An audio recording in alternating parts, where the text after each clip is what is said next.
안녕하십니까. 이것이 나의 간증이요. 진행을 맡은 아나운서 김혜정입니다. 코로나가 되면서 교회 문화가 많이 바뀌었습니다. 비대면으로 교회 예배를 드렸는데 코로나가 지난 이후에도 현장 예배를 드리지 않는 성도들이 70%가 된다고 합니다.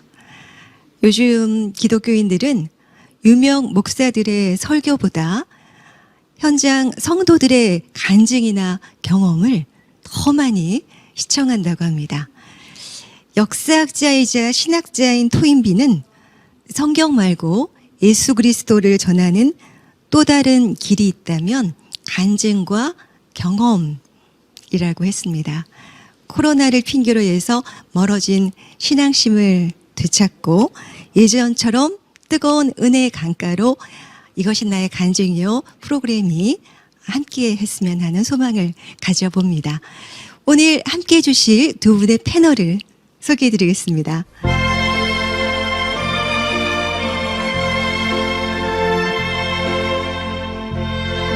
서울 한영대학교 김윤재 전 교수님 함께 해주셨습니다. 네, 만나서 반갑습니다. 네, 반갑습니다. 국민대학교 평생교육원 한영실 교수님 모셨습니다. 네, 안녕하세요. 한영실입니다. 네, 반갑습니다. 네. 자, 오늘의 주인공이십니다. 다니엘 배 목사님 함께 해주셨습니다. 어서 반갑습니다. 오십시오. 예일교회 담임 목사 다니엘 배 목사입니다. 네, 반갑습니다. 아, 두 분께서는 우리 목사님 이미 알고 계시죠? 네, 어떻게 알고 계실까요? 저는 한 35년 전부터 알았는데요. 네. 같이 사우나도 다닐 정도로 서로 안팎을 서로 다 아는 그런 관계입니다. 저는 성령을 받은 지가 얼마 안 돼요. 작년 5월 정도 받았는데, 그래서 이제 설교 말씀을 유튜브를 이제 통해서 또 많이 듣고 있었거든요. 그 가운데 이제 목사님 설교를 듣게 돼서, 근데 이제 목사님 설교가 요즘 그 성령 위에 있는 기름 부으심, 그런 설교를 하시는 거예요. 그래서 제가 은혜를 되게 많이 받고 있는 지금 상황이네요. 우리 배 목사님의 그과 함께 은혜 나누는 시간 갖도록 하겠습니다. 그 전에요, 우리 목사님이 또 성악을 전공을 하셨다는 얘기를 들었거든요. 저희가 또 찬양으로 은혜 나누는 시간을 먼저 갖도록 하겠습니다. 박수를 한번 청해 보도록 할까요? 네.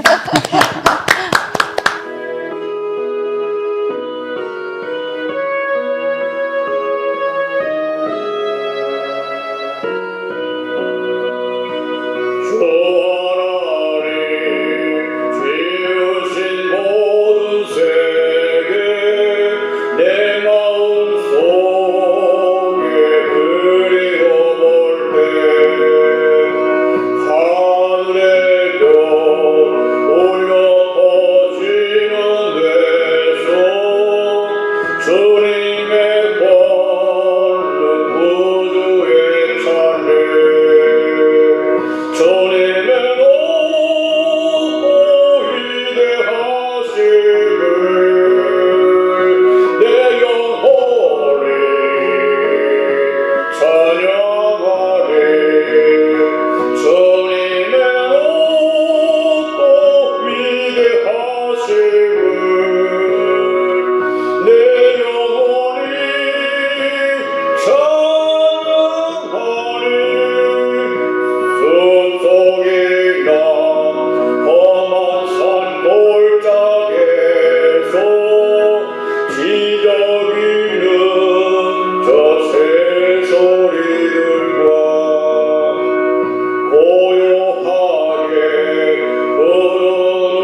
너무 은혜 받은 네. 것 같습니다. 정말 깜짝 놀랐습니다. 네. 보통 실력이 아니신 것 같아요. 너무 대단합니다. 제가 들으면서 과연 이 베이스도 되고 바리톤도 되고 다 된다 이런 느낌을 받았어요. 목사님께서는 언제부터 또 신앙생활을 하셨는지가 궁금한데요. 저는 이제 모태신앙이라고 할 수가 있는데요. 저희 할머니, 할아버지가 선교사님에 의해서 전도를 받았거든요. 저희 동네에 오갈 데 없는 선교사분이 오셨는데 거처할 곳이 없었는데 저희 할머니, 할아버지가 그럼 여기서 먹고 자시오 해가지고 선교사님을 1년 동안 모시게 됐었어요. 근데 우리 할머니, 할아버지는 이제 예수를 믿지 않는 사람이었었는데 그때부터 그 선교사님이 감리교회로 저희 할머니, 할아버지를 인도하셨고 저희 아버님, 어머님도 교회를 다니게 시작했고 저희 할머니가 몸이 굉장히 아팠었는데 하나님 앞에 나가서 병이 깨끗하게 나아서 신앙생활을 잘 하기 시작했죠. 그러면은 언제부터 주님을 영접하게 되셨는지. 저는 어릴 때부터 신앙에 대한 반발 의식이 생겼어요. 교회를 안 가면 밥을 안 주고 또 매도 때리고 다른 건 다 용서해 주는데 교회 안 가는 거는 용서가 되질 않았어요. 그러다가 제가 이제 군대를 가게 됐거든요.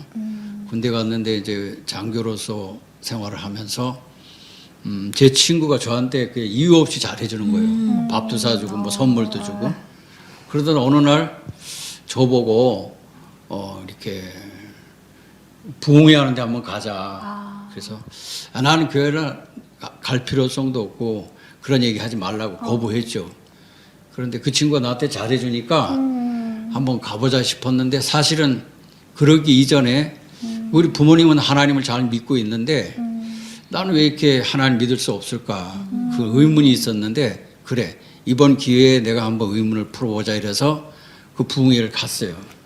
지금은 이제 부흥회를 뭐 3일밖에 안 하고 하루밖에 안 하는데 그때는 일주일씩 부흥회를 했는데 그 기독 장교회 OCU라고 하는 기독 장교회에서 강사 목사님을 초청해서 부흥회를 하는데 영락교회에서 했어요. 한 500여 명이 모였을까요? 그래서 제가 이제 네 번째에 앉아서 이제 설교를 듣는데 처음에는 이제 설교 말씀이 잘 안 들어오더라고요. 근데 마지막 날 금요일 날 그때에 이제 말씀이 들어오는데 이 목사님이 설교하는 말씀이 이렇게 살아서 나에게 막 날라오는 거예요. 그럼 내 가슴 속에 들어가고 내가 앉아 있는데 움직일 수가 없었고 그 말씀이 하나도 떨어지지 않고 나한테 들어오기 시작했어요. 그런데 그 마지막 날인데 마지막 날 그 목사님이 역도 선수들이 매는 그 허리띠를 딱 메고 기도를 해준다는 거예요. 안수 기도를 열심히 기도하는 사람만 기도를 해주겠다는 거예요. 그래서 금식을 한 터라 배고프고 막 이랬는데 목숨을 걸고 막 기도를 받으려고. 근데 그 목사님이 쭉 앞에 두 줄까지는 기도를 해주고 그 다음에 네 번째는 나한테 기도를 안 해주고 지나가더라고요. 그런데 쭉 지나갔는데 중간쯤 지나갔는데 갑자기 뭐 바람 같은 것이 딱 불어오면서 구름 같은 것이 오면서 내가 막 붕 뜨는 거 같고 우리말이 안 나오고 분명히 내가 우리말로 기도를 했는데 입이 막 꼬여서 뭐 중국어 같은 게 나와요. 왜 나 중국어를 싫어하는데 왜 중국어가 나올까? 그랬더니 입이 또 바뀌어 영어로 바뀌더라고. 막 그렇게 아무리 우리말을 찾아서 하려고 해도 안 되고 그러면서 막 눈물이 막 쏟아지고 콧물도 나오고 이러면서 그때 완전히 성령한테 덮임을 받았고 주님을 만나게 된 것이죠. 그래서 내 친구 옆에 갔는데 그 친구는 그 옆에서 이제 내가 이상한 상황을 보고 또 많은 사람들이 다 갔어요. 내가 하도 기도가 길어지니까 하나님하고 만나니까 그때부터 제가 주님을 만나게 됐고 예수를 영접해서 신앙생활이 시작됐다고 봐야 되겠지. 어릴 때 한 거는 형식적이고 주님을 마음속에 심장에 모신 것은 오시의 기독교 장교회 가가지고 제가 은혜를 받은 것이죠. 아멘이네요. 그러면 그 성령 체험을 받고 이제 그 순간부터 말씀이 귀에 들어온 거네요. 아, 예. 근데 처음엔 저는 교회 가면은 그 잠이 왔어요. 목사님 설교만 하면. 그래서 잠 안 자려고 메모를 했어요. 메모를 다 했는데 자죠. 그러고 나서부터 말씀이 들어오고 어, 그 목사님 설교하는 자체를 저는 책을 많이 읽다 보니까 이거 맞지 않는 얘기들을 많이 하도 소설 같은 얘기를 많이 했는데 그다음부터는 전도사님이 설교하든 집사님이 구역 예배를 하든 쏙쏙쏙 들어오고 성경을 읽었는데 성경 말씀이 살아서 들어오고 100% 믿어지는 거예요. 아멘. 2000년 전에 오신 예수님도 믿어지고 와. 하나님이 천지 만물 창조하셨다. 이것도 믿어지고 안 믿을 수가 없어. 누가 믿으라고 그런 것이 아니고 내가 마음속에 성령께서 믿게 해주시더라고. 와. 그때부터 제가 이제 신앙생활이 시작된 겁니다. 하나님 완전히 역사하셨네요. 와. 그때 이제 제가 하나님을 안 만났으면 지금 하나님 안 믿고 하나님 안 믿고 그냥 세상적으로 살아가겠죠. 근데 어떻게 그렇게 책을 많이 보게 되셨어요? 아까 뭐 책 얘기를 해서 그런 것 같은데 저희 큰아버지, 그러니까 수영 큰아버지가 그 무슨 현대 자동차에 그 높은 직위에 있었어요. 우리 집에서 먹고 자고 했는데 이분이 나가서 성공한 거예요. 세월이 흘러간 다음에 찾아오셨어요. 선물을 잔뜩 사들고 고맙다고. 그런데 책을 덤프트럭으로 한 반차 정도 책을 갖고 왔어요. 그래서 그거 뭔 책인가 궁금해요. 호기심이 많아가지고. 책을 읽다 보니까 제일 먼저 읽은 책이 무협지가 있더라고. 중국 무협지. 그 책을 읽으니까 막 사람이 막 날아다니고 현실 세상과는 다른 세계가 또 있더라고. 막 붕붕 날아다니고 재밌어가지고 그걸 읽기 시작했는데 밥 먹으면서 책 읽고 그러다 보니까 책에 대한 걸 알아가지고 뭐 사서상공, 노노맹자, 뭐 세계 대표 작가 전문집 이런 거 있잖아요. 다 모조리 읽고 그러다 보니까 책을 많이 읽다 보니까 목사님들 설교는 안 들어오는 거예요. 그래서 장경도 목사님 책이 많다고 하는데 그 다음부터는 제가 그 동네 책방, 서점 책방 거의 100%를 다 갖다 읽어버렸어요. 그래서 저는 이제 교수가 되었고 나 말고 또 우리 선배가 책을 많이 읽었으니 그 사람은 이제 법원에서 공무원이 되었고 그래서 우리 그 지역에서 고향에서 책을 많이 읽은 사람은 배 목사다 이렇게 소문이 나 있는데 지금 목회하면서 보니까 책을 많이 읽은 것이 내 인생의 길이 보여지는 것 같아요. 와. 예. 자, 그러면 성령 체험하고 또 말씀의 귀에 들어왔는데 그러면 그 후에 어떤 변화가 있었는지 이 부분이 좀 궁금합니다. 네, 저도 궁금해요. 아니 제가 뭐 군대 가서 이제 5등안에 상한학교 5등안에 들게 되면은 그 별을 달 수가 있는데 그 다음부터 이제 제가 바뀌어가지고 그 진급하고 이런 거 신경 안 쓰고 그 전도를 하게 됐거든요.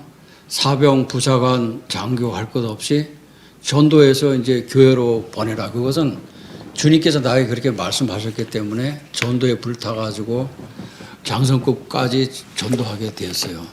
그래서 그것이 전도를 말로만 한 것이 아니라 제가 성령을 받았다고 그랬잖아요. 네. 그리고 그 성령과 함께 신유 병 고치는 은사를 받았는데 장교 부인이 정신질환이 됐는데 가서 기도하니까 귀신이 나가고 회복이 되었고 또 어떤 장교 부인은 암이었었어요. 근데 기도했는데 기도하고 돌아왔는데 암이 나았고 이렇게 되니까 그 본부가 군대는 정보가 빠르다 보니까 퍼지게 됐죠. 그래가지고 계속해서 이제 전도를 하고 그러면서 이제 그 부대에서 제가 보직이 정훈인데 그 소문이 나게 되니까 비기독교인들이 막 핍박을 하게 되고 문제를 삼고 그래서 제가 상관한테 불려갔어요. 한 번은 불려가가지고 나를 그 회의실 좁은 공간에 가둬놓고 막 두드럽게 패더라고. 발로 차고 막 자식이 막 여기는 군대야. 전도하려면 교회로 가야지. 군대로 그만둬 막 이래가지고 그래서 윗사람한테 얘기를 했더니 그분이 이제 중령인데 장교로서 기독교인이었어요. 그러니까 얘는 지금 은혜를 받고 복음을 전해야 되니까 제 보직은 놔두고 다른 보직 하나 세워놓고 저보고 상담실에서 전도하고 하나님의 일을 하라 이래가지고 제대할 때까지 제가 거기서 복음을 증거하는 계기가 되었고 수많은 사람들을 주님 앞에 인도한 기회가 된 것이죠. 예. 그러면 신학은 언제 하셨고 또 박사학위는 언제 받으신 거예요? 신학은 제가 하나님을 만난 것에 대하여 이것이 내가 검증할 필요성이 있다 그래서 신학을 제가 했는데 군대에서 그 위탁교육을 장교들은 받을 수 있는 기회가 됐어요. 그래서 신학을 하고 군대에서 또한 음악과 지휘는 취미였었고 하고 싶었고 교육학은 교수가 되기 위해서 제가 군대에서 위탁교육을 정부에서 시켜주니까 그래서 틈틈이 공부를 해가지고 와. 그렇게 했습니다. 끊임없이 도전하고 전진하는 그런 스타일이네요. 은혜를 받고 나니까 뭐든지 하고 싶고 의욕이 생기더라고요. 그래서 하고 싶은 것을 좀 군대에 있을 때 다 했죠. 그래서 목사 안수까지 제가 받게 된 거죠. 하나님 나라에서는 전도가 가장 큰 상급이잖아요. 그 어려운 전도를 어떻게 그렇게 하셨어요? 사실은 저는 전도에 대한 관심도 없었고 예수 믿는 사람을 믿지 못하게 했던 그런 사람인데 은혜를 받고 나니까 할 수 있는 거는 이 지구상에서 가장 보람된 일은 전도해서 영혼을 구원하는 일, 그것이 가장 큰 일이라고 생각했어요. 그래서 하여튼 눈만 뜨면 전도. 제가 은혜 받고 그 부대 부사관, 그다음에 영관급, 장성급 이런 할 것 없이 수많은 사람들을 전도를 하게 되었고 하나님께서 함께 하심으로 그 사람들이 교회를 나가서 주님을 영접하게 된 보람된 일을 하게 되었고 저는 비행기 타고서도 전도를 합니다. 예수님을 아느냐? Don't you know Jesus Christ? 이렇게 물어보고 전도를 버스든 전철이든 열차든 비행기든 어디서든지 저는 전도가 가장 중요하다고 생각을 했던 것이죠. 제가 보직보다는 전도하는 일에 생명을 걸어야 되겠다. 이런 생각을 성령께서 하나님이 갖게 하신 것이죠. 정말 계속 은혜로운 느낌이 드는데요. 잠시 쉬어가는 의미로 글로리아 색소폰 앙상블 찬양 듣고 계속 얘기 나눠보도록 하겠습니다. 우리 목사님께서 색소폰을 또 부전공하셨잖아요. 양주에서 학원을 또 한 10년 정도 하셨다고 하는데 예일교회에서 활동을 하고 있는 아주 생동감 넘치는 찬양팀 글로리아 색소폰 찬양팀의 연주 함께 박수로 감상하시겠습니다.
와우, 너무 감동적이에요. 제자분들, 와, 실력이 네. 6개월. 아, 대단한데요. 이거 뭐 정말 어떻게 감동적이에요. 스승님이 좋은 건가요?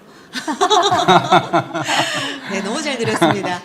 자, 이제 또 교회 또 세습에 대한 이야기를 좀 목사님께 들어봐야 될 것 같습니다. 이게 불법인데도 불구하고 좀 잘 안 되고 있는 이유가 뭘까요?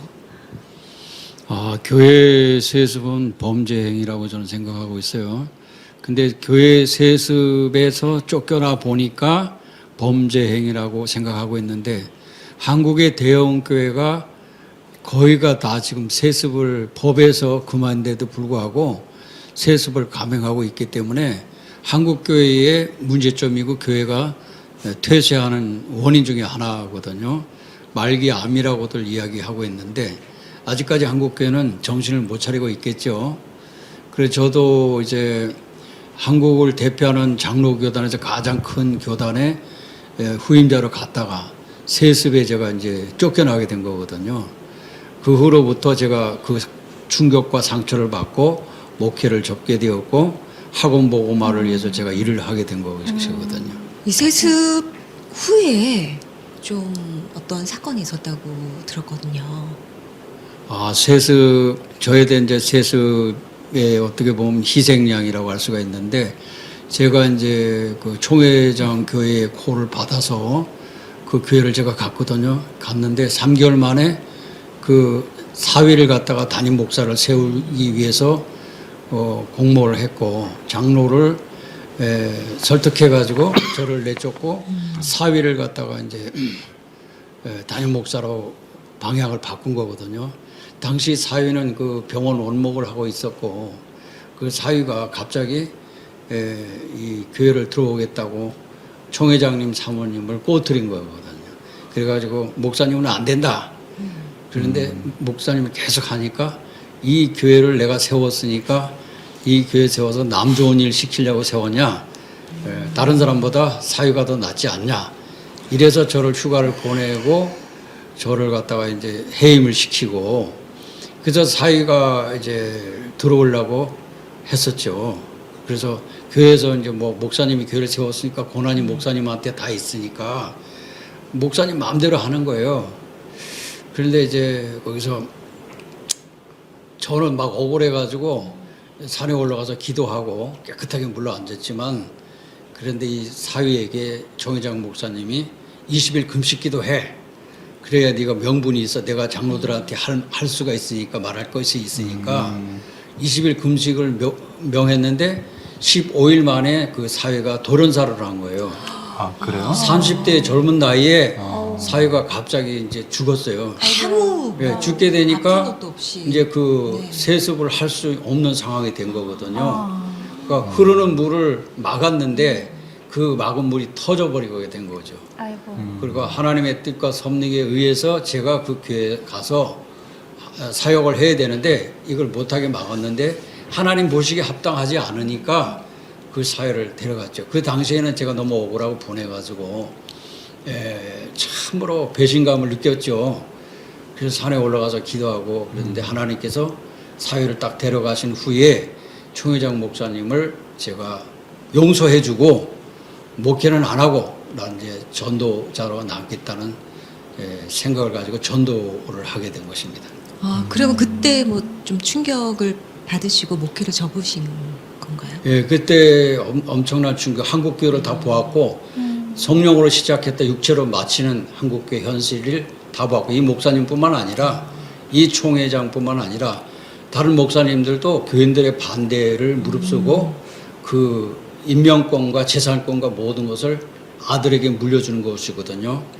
그 아들을 갖다가 외국에서 유학을 시켜서 황제 유학을 시켜서 돌아와가지고 그 아들이 아버지 교회를 심화하는 것이죠. 한마디로 그야말로 북한의 김일성이나 김정일의 체제나 똑같은 것이죠. 그것은 뭐 제가 그것을 갖다가 성경에는 세습하지 말라는 말이 없다고 이야기하지만 사회적으로 비난을 받는 것이고 왜 하나님이 선택한 그 교인들을 밖으로 내어쫓고 자기 아들을 앉힌다. 이건 영혼을 사랑하는 성경의 법칙과 하나님의 사상에 맞지 않는다. 그래서 저는 그때부터 목회를 접고 전도자의 길 가게 된 것이죠. 그 교회 세습은요, 제가 볼 때 그 대형 교회만의 어떤 전유물 아닌가 할 정도로 이루어지는데 성경적으로 본다면은 이건 바벨탑을 쌓아가는 거다. 자기만의 하나님의 영역을 도전하는 거다. 저는 그렇게 보거든요. 그런 부분은. 그러니까 사도신경에 보면 그 거룩한 공회라고 했는데 공회가 아니죠. 교회가 예수님의 몸이고 교인들의 공동체인데 이것을 담임 목사가 마음대로 할 수 있다면 사이비 종교나 다를 바가 없는 것이거든요. 그래서 디모데 전후서에 보면 하나님의 교회라 그랬거든요. 성도들이 교회에다가 하나님께 헌금하는 것이지 총회장에게 헌금하고 담임 목사에게 헌금하는 것이 아닌데 그걸 마음대로 할 수 있다고 하면은 사이비 종교나 다름이 없다. 근데 저는 사실 믿은 지가 얼마 안 돼서 좀 의아스러운 그 부분은 어떻게 목사님이 이렇게 금식 기도를 하게 하시고 그다음에 당 목사님이 특정되어 있는 상황에서 그 부분을 또 이렇게 기도를 할 수 있게 이렇게 하셨는지에 대해서 저는 아직 믿음이 적다 보니까 좀 궁금해요. 그런 것들을 목사님들은 시키시나요? 그렇게? 아, 참 좋은 질문을 하셨는데 그 마태복음을 보니까 먼저 그의 나라와 그의 의를 구하라. 하나님의 뜻과 섭리가 무엇인가? 왜 예수님이 십자가를 지시고 십자가에 죽으셨나? 생각할 때 인류를 구원하시기 위함인데 그러면 영혼을 구원하는 일을 위해서 금식하고 기도해야지 세습으로 오기 위해서 다른 목사를 쫓아내고 자기가 들어오기 위해서 그 음식을 한다.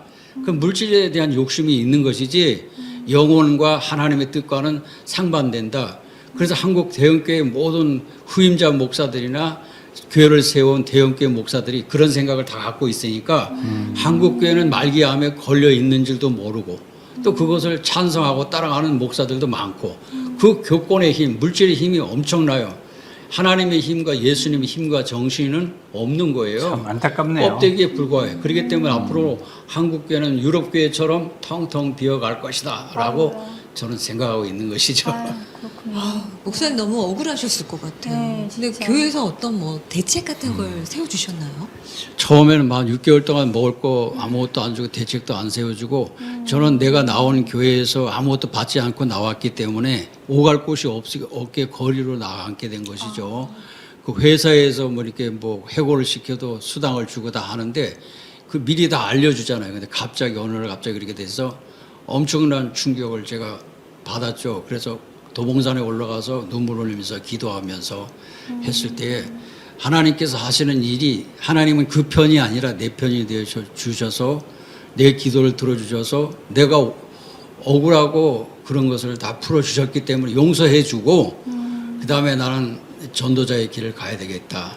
영혼을 구원하는 일을 가야 된다. 그렇게 제가 생각을 하게 된 것입니다. 아, 참 힘든 과정이었네요. 진짜. 그럼 그때 충격을 좀 받으셔서 목회를 접으신 건가요?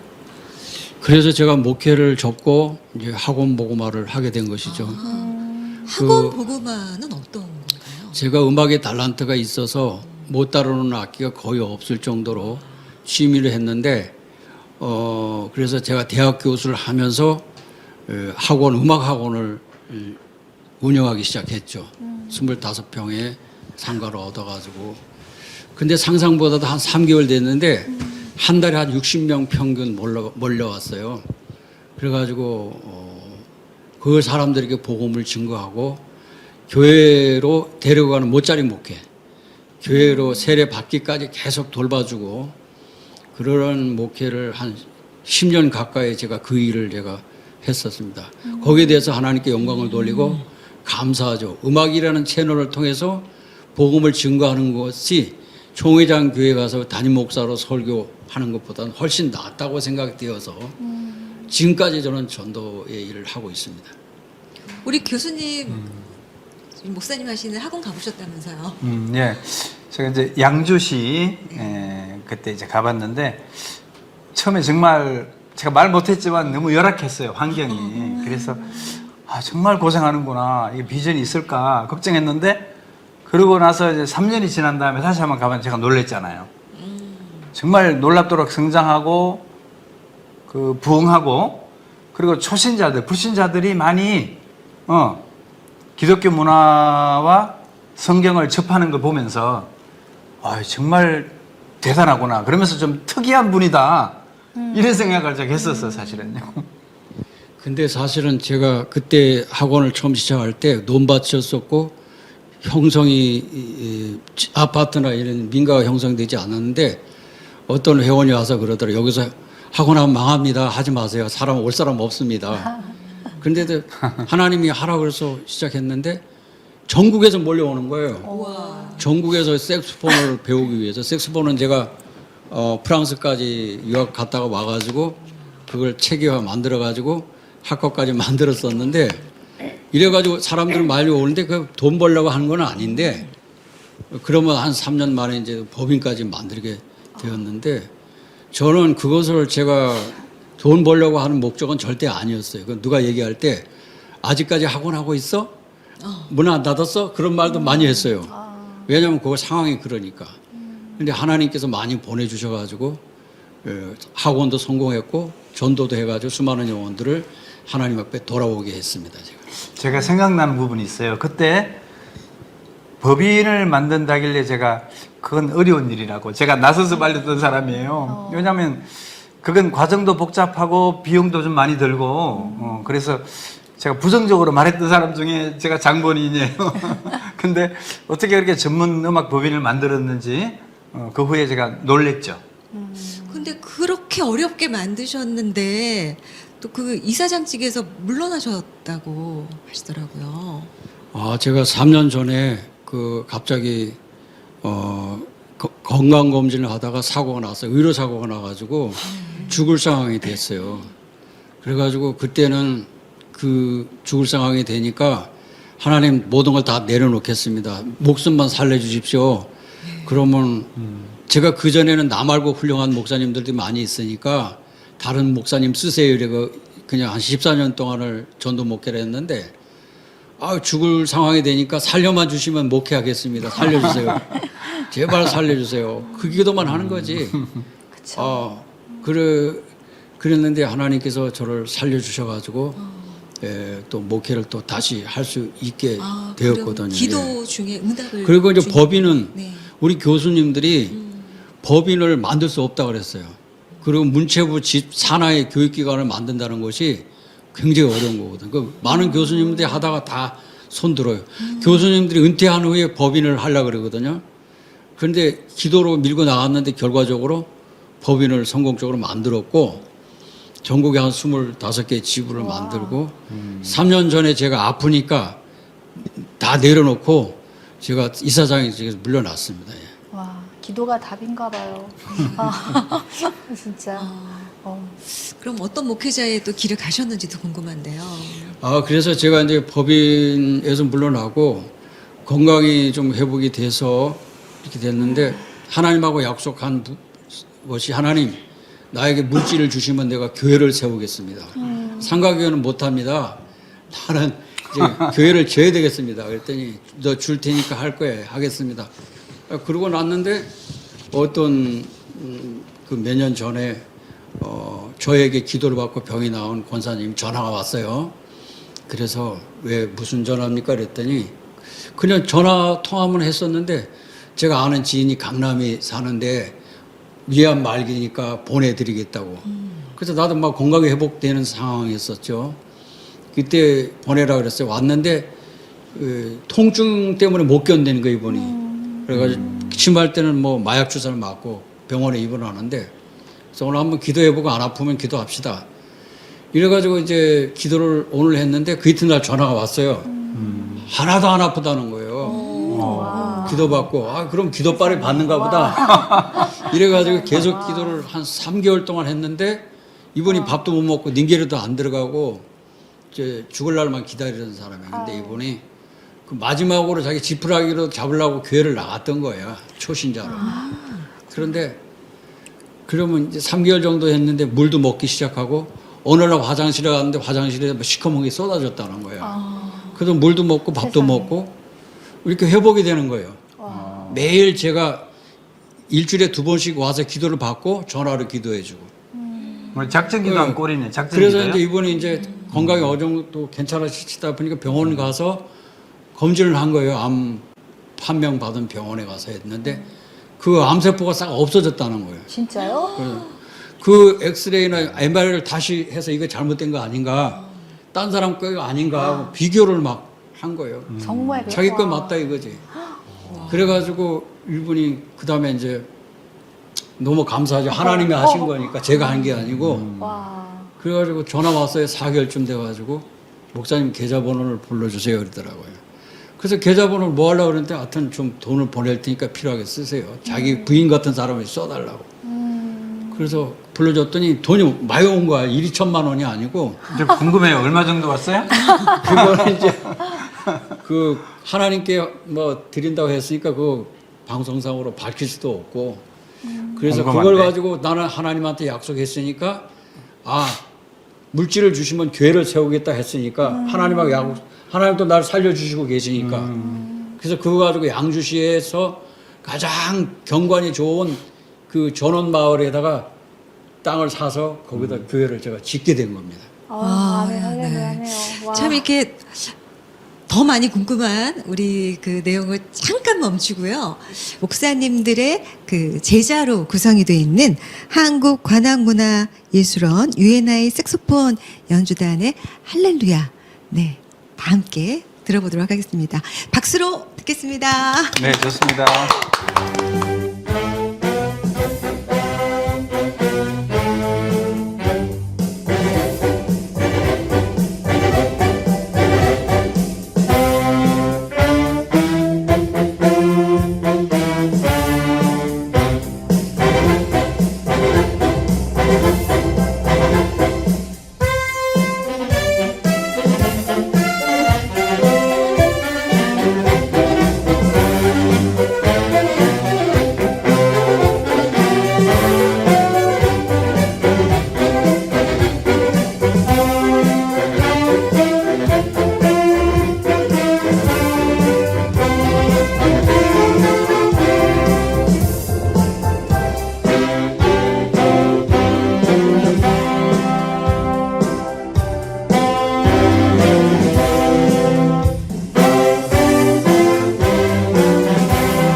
정말 좋습니다. 야 정말 네, 지역에 소외된 곳에서도 또 공연 연주 활동도 하고 있다고 들었거든요. 진짜 훌륭합니다. 요즘 유튜브에 뜨거운 감자로 떠오르고 있는 것이 우리 목사님의 이런 색소폰 연주 찬양인데요. 그 얘기 좀 해주시죠. 제가 그 색소폰을 하게 된 것은 어떻게 다른 악기 트럼펫을 했었는데 색소폰에 미쳐가지고 프랑스까지 제가 갔다 왔어요. 갔다 와가지고 교육 시스템을 만들어서 제가 하는 법인에서 대학원까지 만들어 놓고 많은 제자들을 갖다가 양성했는데 저는 다윗이 물맷돌 가지고 골리앗을 쓰러뜨린 것 같이 색소폰이라는 무기가 전도에 얼만큼 큰 역할을 하는지 몰라요. 사람을 만나서 전도하려고 그러면 쉽지 않거든요. 근데 이 색소폰을 배우러 와서 제가 성경 예수님을 알고 싶습니까? 물어봐요. 싫다 그래도 또 물어봐요. 그래서 핍박을 하는 사람도 있는데 그래서 그것으로 통해서 전도를 해서 세례를 받고 집사가 되고 교회가 세워지는 것이죠. 우리 교회는 음악과 함께 복음을 증거하는 교회로서의 큰 역할을 하니까 색소폰은 하나님께서 주신 전도의 최고의 무기다. 저는 그렇게 생각을 하고 있습니다. 아니 그 병고침 받고 그분의 그 헌금을 통해서 이제 교회가 건축되어지고 그리고 또 색소폰을 통해서 또 제자를 양육하고 또 교회로 인도되고 참 그 과정들이 어떻게 보면 좀 드라마틱한 것 같아요. 그러면서도 목회자가 평생에 한 번 교회를 건축하는 게 꿈이거든요. 근데 쉽지가 않아요, 결코. 그런데 어떻게 교회를 그렇게 11개씩이나 개척을 하고 또 60대 교회를 건축했다는 게 사실 믿기지가 않거든요. 그 부분도 또 궁금합니다. 네. 또. 사실은 제가 뭐 60대가 돼서 목회에 다시 터닝 포인트 하는 것도 하나님의 은혜인데 제가 은혜를 받고 나서 구원을 받고 하나님의 자녀가 된 거 감사해서 나도 하나님의 자녀 됐으니까 다른 사람을 전도해서 주님 앞에 이끌어야 되겠다. 그러려면 교회가 필요하겠구나. 예수님께서 십자가에 죽으신 것은 지구상의 교회를 세우기 위해서 교회가 구원의 방주이기 때문에 교회를 통해서 하나님 나라의 백성을 끌어모으는 역할을 한다는 걸 알았기 때문에 제가 뭐 교회를 세워가지고 거기서 크게 성공해가지고 대형교회로 키워보겠다는 생각보다는 영혼을 구원하는 것을 해야 되겠다 싶어서 교회를 10개를 제가 세웠는데 제가 재산도 있는 것도 있고 뭐 이래가지고 그 교회를 5, 6명 되면 담임 목사를 갖다가 파송하고 이러고 떠나고 그러면서 한 10개까지 교회를 세웠거든요. 이번에 마지막은 제가 마지막 교회인데 이제 나이도 있고 그래서 더 이상 교회를 세울 수 없기 때문에 마지막으로 교회를 세워서 잘 섬겨야 되겠다. 그런데 그 교회를 그렇게 함에 있어서 하나님은 기뻐하시지만은 주변의 친척 이런 분들은 뭐 정신 나간 짓을 하고 있다. 쟤는 맨날 교회나 세우고 그래? 그런 말들을 많이 들었어요. 네. 뭐 듣던 말던 사람의 말을 듣는 것이 아니라 하나님 말 듣고 그 교회 중에는 대형 교회도 있고 중형 교회도 있고 그 교회가 지금까지도 목회를 잘하고 운영이 되고 있습니다. 건강하셔야 목회 활동도 하실 수 있는 건데요. 지금은 건강이 좀 어떠신가요? 제가 3년 전에는 진짜 건강이 회복될까 막 걱정하고 그런데 가시라도 남겨두시면 내가 겸손해지리라고 생각했는데 하나님께서 그 여러 가지 합병증도 다 걷어가시고 지금은 제가 건강이 완전히 회복되었어요. 너무 감사하고 하나님이 주신 이 달란트 이런 것을 제가 세상적으로 사용했는데 지금은 하나님이 주신 소중한 달란트를 복음 증거하는 데 사용하여라. 그래가지고 제가 모든 공직이나 학교나 대학교에서 다 그만두고 오직 지금 목회만 하고 있습니다. 목회하는 데 대해서 건강이 그렇게 뭐 받쳐주니까 얼마든지 할 수가 있어요. 사도 바울의 경우 그 겸손하게 하시려고 눈에 가시를 남겼다고 했는데 목사님에게는 그 가시를 다 거두어 가셔서 이제 환난 중에도 이제 정말 이렇게 교만하지 않고 목회를 잘 하실 것 같습니다. 오늘 이렇게 목사님의 간증이 정말 하나님이 원하시는 역사하는 간증이지 않았나 그런 생각이 듭니다. 네. 마지막으로 우리 배 목사님과 오늘 이것이 나의 간증이요 첫 번째 시간 함께 했는데요. 마지막으로 보시는 분들께 한 말씀 해주시죠. 저의 간증을 시청해 주셔서 감사합니다. 한국교회를 위하여 하나님께서 부르셨으니까 소명을 다하도록 기도하고 한국교회와 함께 가겠습니다. 감사합니다. 네, 한국교회의 부흥과 회복을 우리 또 기대를 앞으로 해보겠습니다. 오늘 이 자리에 함께해 주신 두 패널 분께도 감사의 말씀을 드립니다. 서울 한영대학교 김윤재 전 교수님, 네, 그리고 국민대학교 평생교육원 한영실 교수님 함께 해주셔서 진심으로 감사의 말씀드립니다. 끝까지 함께 해주신 여러분 진심으로 감사의 말씀드립니다. 지금까지 진행의 아나운서 김혜정이었습니다. 감사합니다.